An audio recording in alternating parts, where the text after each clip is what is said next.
sa ginibong drug bypass operation. Triple o 4 na doble ang bihikulo na gruso sa siyudad kang Naga. Mas complain ang police station kang Naga City Police Office. Newsbreak. Sa headlines kan mga barata, day 1 kan pagbubukas kang klase ngunya na school year, mayo naging problema susug sa nagkapirang prinsipal. Epektibong paghakot kang basura sa siyudad kang Naga, siniguro kang Solid Waste Management Office.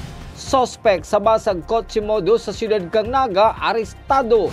Naga College Foundation medalist sa PRISA 2024, nag-courtesy call sa presidente kan eskwelahan.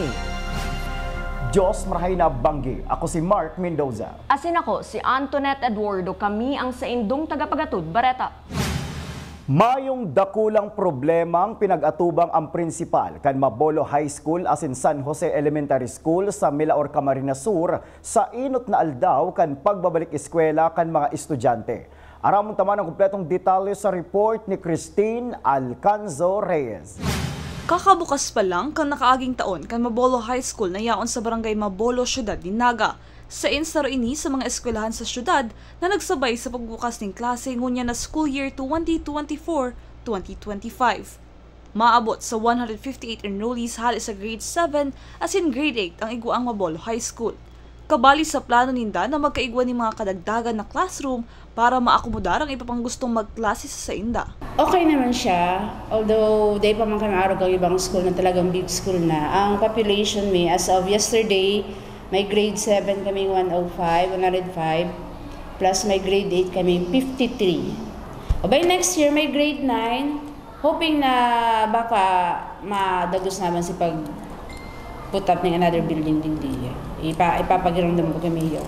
Sa San Jose Elementary School sa Milaor, Camarines Sur, mayorya subuot sa mga estudyante ang naglaog na sa klase. Complete uniform naman subuot ang mga ini. Siniguro man ni Principal Marcela Isabel Cordes kan San Jose Elementary School na yaon sa marahay na kondisyon ang sa inang mga classroom na nag-agi sa assessment. Maski subuot nag-uuran-uran, dai man naglalangkaw ang tubig sa inang eskwelahan basta bako lang bagyo. Almost of the pupils nandito na kahapon. And maganda naman yung naging opening namin, yung back to school program namin. Simple but okay man yung naging ano namin. Then excited ang mga bata and likewise ang mga magulang. Excited din sila. Para sa One Media TV48 Naga, Christine Alcanzo Reyes, Newsbreak. Dakula ang naging tabang kan halawig na pagpreparar kang Naga City Police Office, Public Safety Office pati inakan Barangay Peña Francia sa mga loading and unloading area sa kalabaan kan Barangay Peña Francia. Sa assessment kang Naga City Police Office sa inot na aldaw kan pagbabalik eskwela, sinabi ni Police Lieutenant Colonel Chester Pumar na dakulman ang nawilklam na mga bihikulo na nakapark sa mga no parking area sa nasabing lugar kan syudad, na posibleng nakasanayan na ninda maski may karatulang nagsasabi na bawal ang pagparada ng bihikulo sa nasabing lugar. Malaking tulong yung preparasyon doon sa mga loading and unloading. At the same time, yung mga enforcement ng PSO and PNP doon sa area. So, actually, maraming naklamp nga na mga private vehicles. Kasi nasanay sila siguro na kahit may karatula, binabaliwala. So, hindi nila alam na nakapaghanda na rin yung city government natin. Padago sa mga bareta, paghakot kan basura sa manlain-lain na parte kan syudad ni Naga, sinisiguro subuot kan Solid Waste Management Office na maging epektibo as nasusunod ang schedule. Ang detalye sa report ni Christine Alcanzo Reyes. Para masigurong epektibo ang sistema sa paghakot kan basura sa bilog na syudad ni Naga sa paagi kan Solid Waste Management Office na pinamamayuhan ni Engineer Joel Martin, higot subuot nilang pinagsusunod ng schedule, minsan advance in 30 minutos ang paghakot kung mayong kaulangan, asin minsan naaabala man subuot kung may mga aktibidad. Nanotaran man kan SWMO ang pagdakol kan basurang sa indang nahahakot sa syudad. Dati from 94 tons per day, November last year. Ngayon po inaabot na ng 135 tons per day. which is to it na very effective ang collection. In the sense na dapat po may mga schedule, and ang pinaiiral po namin yung real-time garbage collection schedules. Ibig pong sabihin, may delays kami ng at least siguro mga 30 minutes and advance minsan ng 30 minutes. A delay pag may mga okasyon na kailangan po na makuha namin lahat-lahat ng basura. And advance pag medyo magangga naman yung sitwasyon, walang okasyon, walang ulan, walang pagbaha, nakukuha po namin advance than the schedule. Sa issue kan garbage truck, may maabot subuot 2 bagong truck sa bulan kan September. Asin kung talagang kaipuhan ng panghakot, nakakadulok sinda sa mga kontratista para magsubli ng bihikulo. Ngunya na Peña Francia Fiesta, posibleng abuton sa 200 hasta 250 tons kada aldaw ang basurang sa indang mahahakot.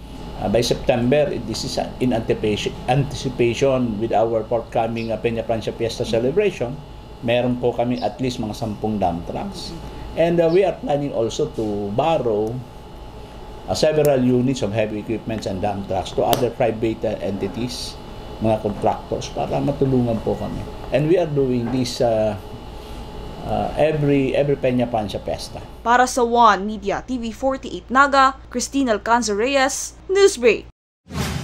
Mientras tanto, para dai ma-eksperyensya kan syudad ni Naga an halangkaw na pagbabaha siring subuot sa nangyari sa Metro Manila, kaipuhan mahalian nin mga nakabarang basura o laboy an mga drainages sa mga barangay kan syudad. Susug ki Engineer Martin, ang nasabing trabaho an pinapanginotan kan declogging team na pinagbilog kan syudad. At least for every quarter, meron po kami nadidiklag ng mga barangay, mga drainages, para lang po masiguro namin na pagdating po ng ganitong pagkakataon, hindi mangyari yung nangyayari sa Manila ngayon, na dumadanas tayo ng halos knee-deep, tapos mataas na flooding volume po ng tubig dito sa mga frequently flooded barangays. Sa iba pang bareta, 4,637 na nagparehistro sa COMELEC Naga ang isinalang sa Election Registration Board kang nakalis na July 15 hanggang July 19. Susug kay Attorney Mike Julia, City Election Officer kang Naga, 7 ang may dobleng registration kung kaya sindang pinag-disapprove ang rehistro kan mga ini sa syudad. Isinabay naman ng COMELEC ang pagtanggal sa listahan kan mga nagadan asin naglipat ng botante. Nagkanta kitang ERB hearing. Ang ERB hearing po, yan po itong approval, disapproval katong mga applicants na nagparehistro kang April, May, June. Ang gabos po nagparehistro sa tulong bulan na to, 4,637. Ang may big disapprove kitang 7 may sila double registration, kaya 4,630 po gabos na mga applicant sa tuyang pig-aproban. Sa pagbabalikan news break, sospek sa basag kotse modus arestado na Canaga City Police Office.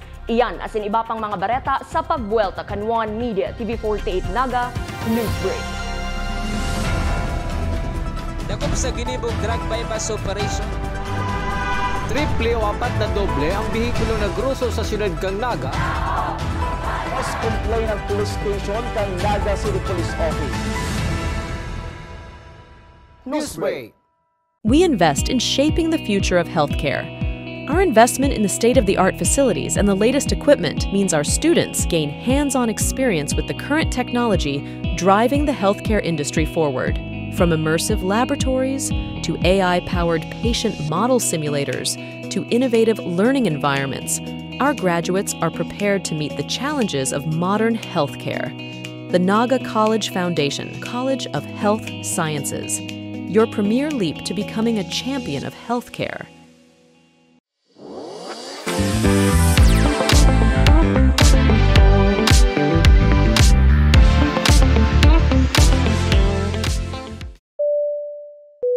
Flight attendants, prepare for takeoff, please.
Hello, NCF! Welcome to the Naga College Foundation Incorporated. Where academic excellence meet limitless opportunities. Welcome to the home of the champions. Join us as we leap into the future. NCF is committed to providing state-of-the-art facilities to nurture the next generation of professionals. Our first-class facilities are designed to empower our students and equip them with the skills and knowledge needed to excel in their chosen field. Here at NCF Wings, you are a step closer to your dream of becoming a flight attendant. This is the first cabin crew training in Bicol. But at the heart of it all is the newly constructed College of Criminal Justice Education building. The Naga College Foundation Incorporated is one of the 10 schools in the Philippines recognized by the Commission on Higher Education as the Center of Development in Criminology. Our classrooms are designed to facilitate interactive learning. Strategically designed to support collaborative discussion and critical thinking. This building is home to Bicol's first world-class indoor firing range, which provides our students first-hand training in ensuring that they are proficient in firearm safety and marksmanship. From crime scene simulation laboratories to forensic science facilities, NCF CCJE has a wide range of specialized resources to prepare its students for various career opportunities in criminal justice. Unlock your potential today. Join us as we leap into the future. Join the Naga College Foundation College of Criminal Justice Education.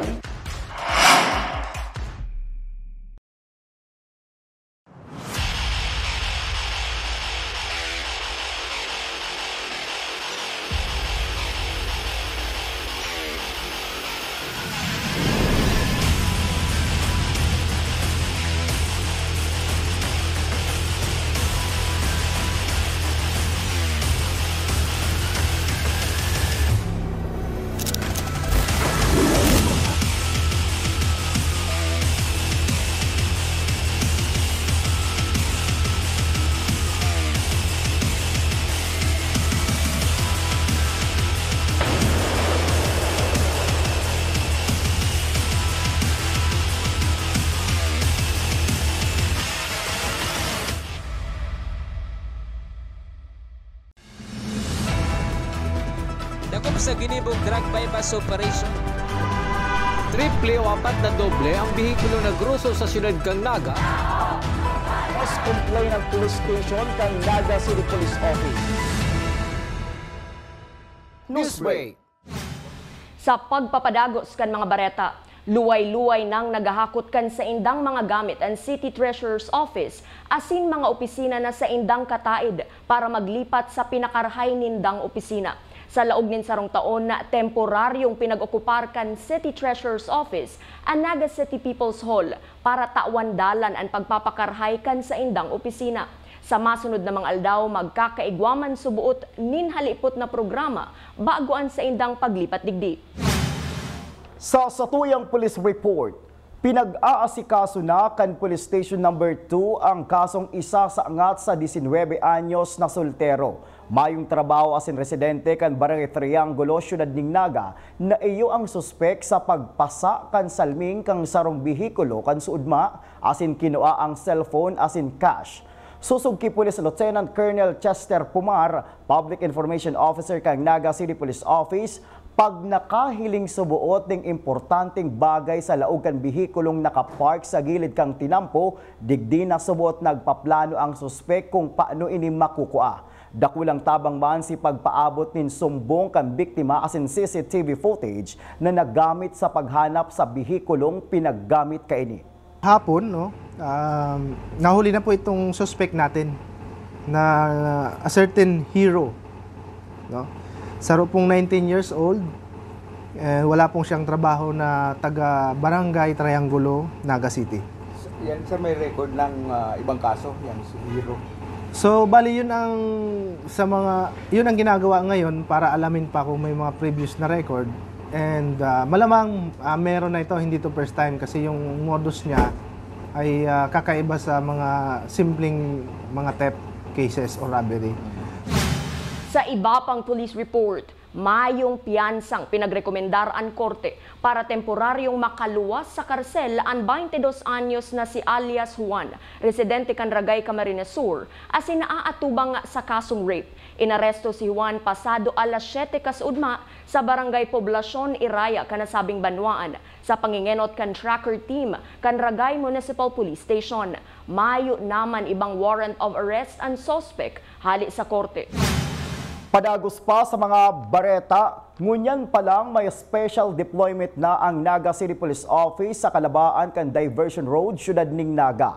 Para iyo ang magmanihar kan bulos kan trapiko sa inot na aldaw kan pagbubukas kaini sa publiko. Nangapudan man si Police Lieutenant Colonel Chester Pumar, Public Information Officer kang Naga City Police Office, sa publiko na iwasan muna ang diversion road sa aga huli kang inaasahan na magabat na bulos kan trapiko huli sa pagpuon kan bagong commercial establishment. Magagamit yung mga likod dito. So kung wala naman po kayong transaction sa parting may Bangko Sentral, sa parting ng may Pure Gold, siguro iwas tayo muna bukas at siguradong dadagsain po yung yung opening ng Landers. Sa iba pang bareta, mga atleta kan Naga College Foundation na nakakuanin medalya sa nagtapos na PRISAA 2024, nag-courtesy call kay NCF President Mr. Mario Villanueva. Ang detalye sa report ni Campus Correspondent Ja Maika Angeles. Iribanan ang gabos na medalist sa nakaaging PRISAA kan Naga College Foundation sa ST Quadrangle matapos magpaapod ng courtesy call ang presidente kan eskwelahan. Ini para i-recognize ang mga players na nagtaong honra bako lang sa satuyang syudad kundi maging sa bilog na rehiyon. Presente sa nasabing event ang Principal kan Basic Education Department, Mr. Al Noel Asis, coaches kan kada sports, Vice President for Sports, Culture and the Arts, Dr. Nelba Olaso, asin da imawawara ang presensya kan NCF President, Engineer Mario C. Villanueva. Asin sa likod kan overall rank kan Bicol, halos gabos ini ginana kan NCF athletes. Sigun pa kay President Mario, mas lalo panindang pakaryon sa masunod na karawat, lalo na ngunyan na bilog na Pilipinas ang nakahiling sa inda. To our athletes who made it to be number 1 in all over the Philippines for our junior division, congratulations. Now it's more hard work because next year we would be the defending champion. And as you know, if you are the defending champion, everybody would be after you. So I urge our athletes, whatever medal they are, gold, silver, bronze, and those that did not make it in the medal standing, work harder. And the work starts today. The training starts today for us to be better than what we have performed this year. So good luck everyone, and hopefully we will still be number 1 both for juniors and the seniors division next year. Nagtutubod man ang gabos na atleta na ang sa indang pagkagana, resulta kan suporta asin guidance kan sa indang eskwelahan, kan sa indang coaches asin sa indang mga magurang. Ini si Ja Maika Angeles para sa One Media TV 48 Naga Newsbreak.